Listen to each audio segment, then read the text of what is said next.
This isn't a California problem. California just showed us the future. If a public company lost tens of billions of dollars, failed every audit, and couldn't explain where the money went, the executives would be fired. The company would be shut down, and investors, they would run. But when governments do it, nothing happens. In fact, they get more money. California, Minnesota, pandemic programs. These aren't isolated scandals. They reveal something much bigger. A system where fraud isn't punished, where failure is rewarded, and where the bill doesn't disappear. It gets paid through money printing, higher taxes, and asset inflation. And once you understand this, you'll understand why my entire investment thesis for the next decade looks the way it does, and why the biggest risk isn't market crashes, it's being positioned outside the system that's doing the inflating. So let's go.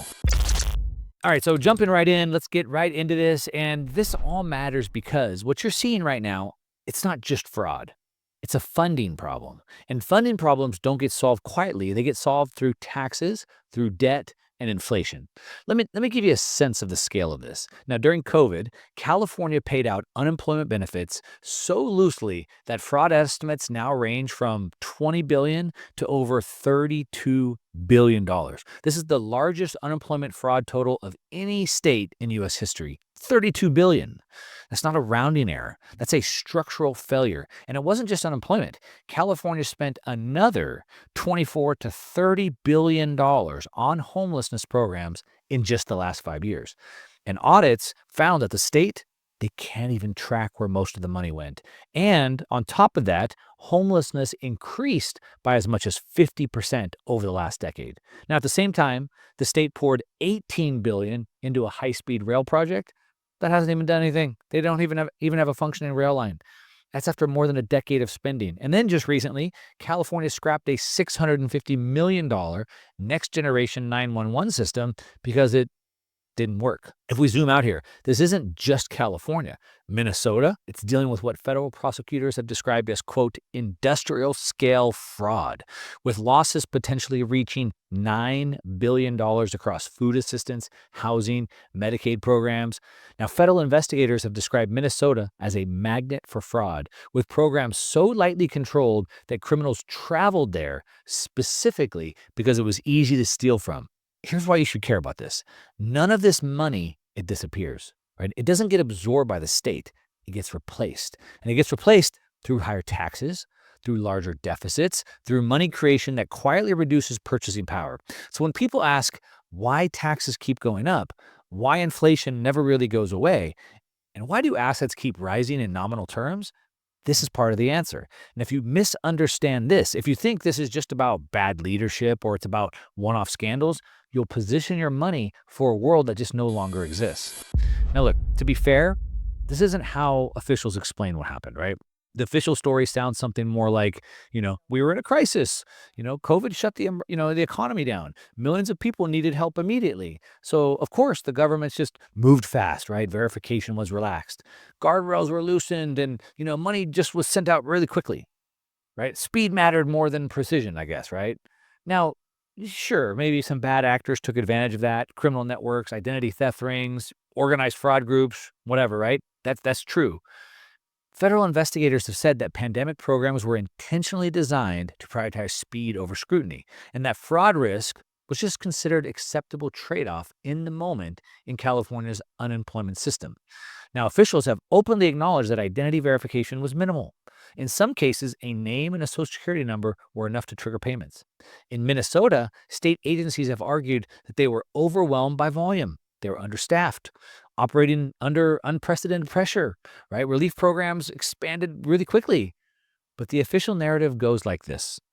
This was a once-in-a-century emergency, right? Mistakes were inevitable. Fraud was unfortunate but temporary. And now that the crisis has passed, oversight is tightening, right? Controls are improving. Lessons have been learned is what they tell us, which sounds reasonable. It allows everyone involved to move on without assigning too much blame. And this is why a lot of smart people accept it. But if this really were just about speed and chaos and one-off mistakes, then this would be a closed chapter. But of course, it isn't. So if the official story were true, and if this were just truly about speed and emergency chaos, then three things should have happened. And of course, none of them did. So crack number one, the scale didn't stabilize, right? It expanded. Fraud wasn't limited to the early months of the pandemic. In California, unemployment fraud continued well into 2021. Even into 2022, long after emergency conditions had passed. By then, officials already knew the system was being exploited. Yet, of course, payments kept flowing. In Minnesota, fraud wasn't just discovered after programs ended, it grew as programs expanded across food aid, housing assistance, and Medicaid. It grew so much to the point that federal prosecutors described it as, quote, industrial scale fraud, right? Not isolated abuse. Now, if this were just crisis chaos, the curve should have been down. But instead, it bent up. Now, crack number two is that oversight failed and nothing stopped, right? In the private sector, failed audits trigger consequences, right? Budgets are frozen, capital access gets tightened, executives get fired. But in these cases, audits didn't stop anything. California's state auditor flagged 8 major state agencies as, quote, high risk, citing waste, fraud, abuse, or mismanagement, and yet funding continued. In Minnesota, auditors warned state agencies repeatedly that programs had low barriers to entry, poor documentation, and weak verification, yet reimbursements kept being approved. And whistleblowers and investigators have said enforcement failed because the political cost of cracking down was considered too high. Now, look, warnings didn't shut programs down. They were noted and then ignored. All right, and crack number three, failure was rewarded. It wasn't punished. And this is the most important crack. Despite documented losses, with tens of billions, no system was forced to prove it could manage money before it received more. Budgets weren't reduced, taxes weren't rolled back, programs, they weren't halted pending reform. Instead, governments responded the same way they always do. They filled the gap. They filled it with higher spending, with larger deficits, with more borrowing. That's not how accidental failure behaves. That's how a system behaves when there's no penalty for losing money. And look, this is where the story really changes here, because once you see these cracks all together, when you see the scale increasing, when you see oversight ignored, right? When you see failure being rewarded, it becomes impossible to argue that this is just about bad luck or bad timing. What you're looking at is a pattern. And patterns don't come from accidents, they come from incentives. And so if we take a look at that and we zoom out, because once you step back far enough, this stops looking like a series of scandals. It starts looking like a system behaving exactly as designed. And this isn't a new idea. There's 2 short books that I love that every serious investor should read. They're not political books, they're system diagnostic books. They're both really short. You can read each one in about an hour, and they explain more about how the world actually works than most macro commentary ever will. The first book is The Law by Frederick Bastiat. Now, in this book, The Law, Bastiat explains how extraction doesn't require corruption, it only requires legality. He said, quote, "When the law itself commits the act that is supposed to suppress, I call it legal plunder." End quote. In other words, when the system designed to protect property becomes the mechanism that redistributes it, plunder doesn't disappear, plunder becomes policy. Now, the second book that I highly recommend, again, it's like a booklet, you can read about an hour, is called Anatomy of the State by Murray Rothbard. Now, in this, Rothbard explains why the system never shrinks. He writes, quote, "The state is the organization of the political means," end quote.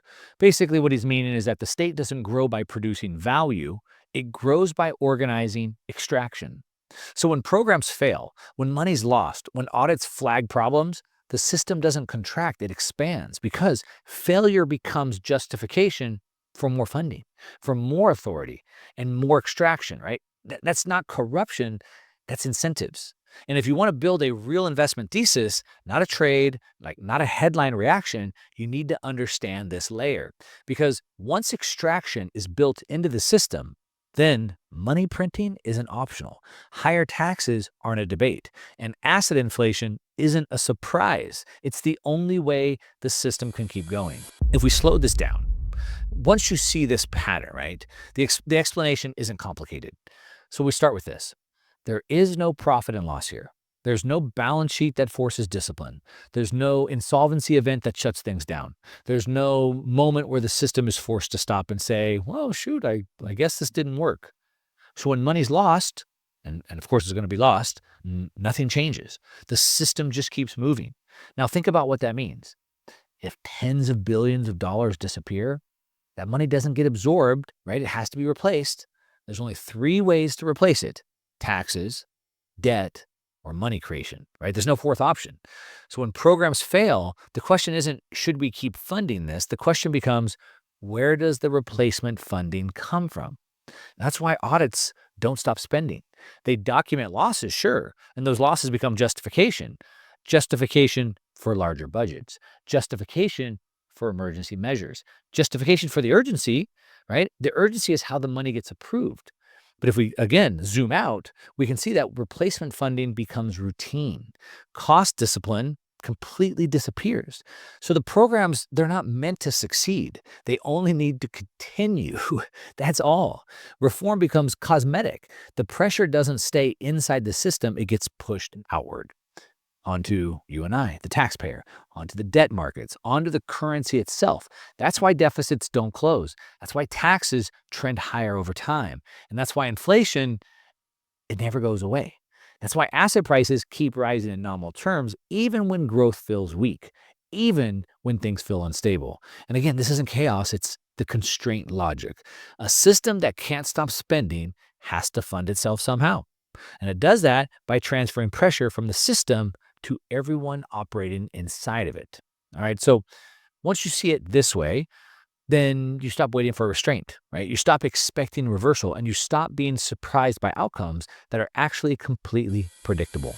Okay, so now here's where this framework starts explaining things that people argue about all the time, like first markets. People ask why asset prices keep rising even when growth feels weak, even when confidence is low, even when everything feels unstable. Well, this is why. When pressure gets pushed outward, it doesn't show up evenly. It starts to concentrate. Assets that can absorb inflation, they rise. Assets that can't, they fall behind. That's why real estate inflates. That's why equities trend higher in nominal terms. That's why anything scarce, liquid, financialized, it keeps repricing.